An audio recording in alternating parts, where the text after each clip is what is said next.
जब आप अपना ज़्यादातर वक़्त दूसरों के बारे में सोचते हुए गुज़ारते हैं, तो इसका मतलब है कि आप खुद रुके हुए हैं। आपने अपने आप को रोक के रखा हुआ है क्योंकि आप तो ज़्यादातर वक़्त दूसरों के बारे में सोचते हैं।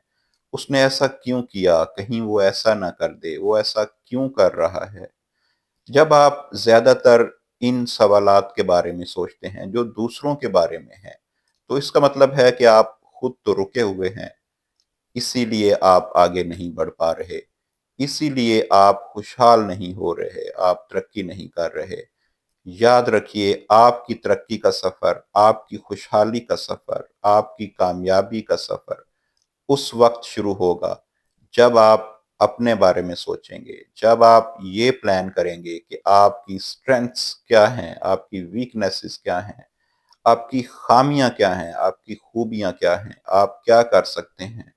आप माज़ी की नाकामियों से क्या सबक अब तक सीख चुके हैं और उसकी रोशनी में किस तरह से आप नया पॉज़िटिव एक्शन अपनी फ़ेवर में ले सकते हैं। जब आप अपने बारे में प्लान करेंगे, तब आप आगे बढ़ना शुरू होंगे। जब आप अपने लिए मैदान अमल में आएँगे, तब आपकी खुशहाली का सफ़र शुरू होगा, तब आपकी कामयाबी का सफ़र शुरू होगा।